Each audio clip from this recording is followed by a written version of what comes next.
Number 264 in the indicator range is Remember the Night, starring Barbara Stanwyck and Fred McMurray, two staples of 40s cinema, and they are absolutely delightful in this movie. At the start of this one, we follow Lee, a woman who is in a jeweller's. She distracts the server and walks out with a bracelet. We watch her walk down the street into another store and try to pawn the item. We then jump to the court case.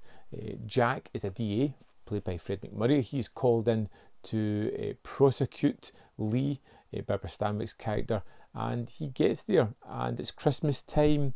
He calls for a continuance because people are more forgiving at this time of year, and he wants to get by that period and then gets her put in jail. And she is kind of distraught because she's going to be spending her Christmas period in jail. Please don't let them keep me here over Christmas. Well, what could you do if you were out? You haven't got any money. I could walk around, couldn't I? It ain't going to be as bad as all that. And in a moment of Good Samaritan, I suppose, he decides to put up her bail and let her out, but there's a misunderstanding, and when the bail bondsman brings Lee to Jack, he finds himself kind of stuck with this woman who he is trying to prosecute and put in jail. When court reconvenes, I'm going to try my best to put you in jail for a good long time. That's my business. But you haven't been convicted yet, so I don't see why you shouldn't enjoy Christmas like the rest of us. And they decide to kind of go cross-country together. In happenstance, they lived close to each other's hometowns. They're going to go and visit Lee's mother, and then when that turns out to be a bad idea, they end up visiting Jack's mother and living there for a period of time throughout the festivities. And I really loved the chemistry between Stanwyck and McMurray. I thought they were excellent together. They're so much fun. There wasn't this hokey nature about the movie. A lot of these kind of films have this unrealistic, I'd say, ideology about them, where everything's going to work out fantastically well, everything's going to get tied up in a nice little bow. This movie doesn't go that way, particularly with the ending.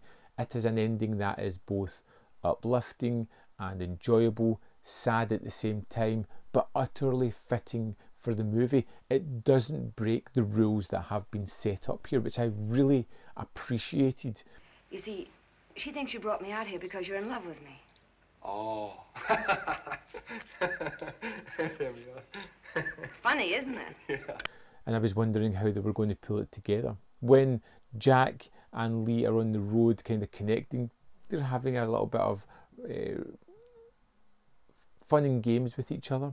They're having a little bit of role play at certain points. When they start getting caught into situations, the sort of bad side of Lee is rubbing off on Jack as he starts to push the boundaries a little bit of what he's comfortable with, but they're having fun doing it and they're not really causing any harm. When they get to Jack's parents, this is where everything really takes a turn. This is where we have this family unit which is so enjoyable just to spend time with, whether it be the aunt, whether it be his mother. You've all been so sweet. No matter what happens after we get back, it won't matter so much. I'll have some wonderful memories. The open arms in which they accept everybody, the way they try and push these two people together. Even the fact that Jack, small things, like Jack says to his mother, this woman is being arrested for this, after the seasons I'm going to put her in jail, I've done this, I just want you to know everything. They don't try to hide these facts and they all come out. Even moments where I thought the story was going to go in a more typical fashion, it manages to avoid that with some style, which I really appreciated. You know, it's claimed that Lee is a habitual thief.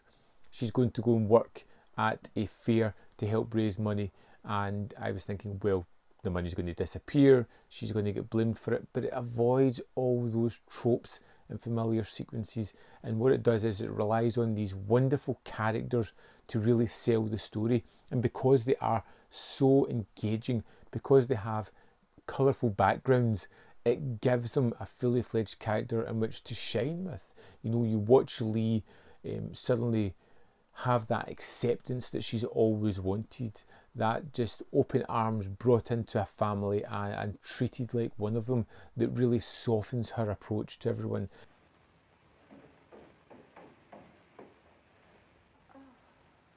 Gosh. To see how Jack has been formed as a child, to understand that he's done some things in the past that he made amends for, and it's made him the person that he has been or is. And then you see the similar story of Lee, who did something that she shouldn't have done in the past and was completely shunned, and how that shaped both of these people and their lifestyles.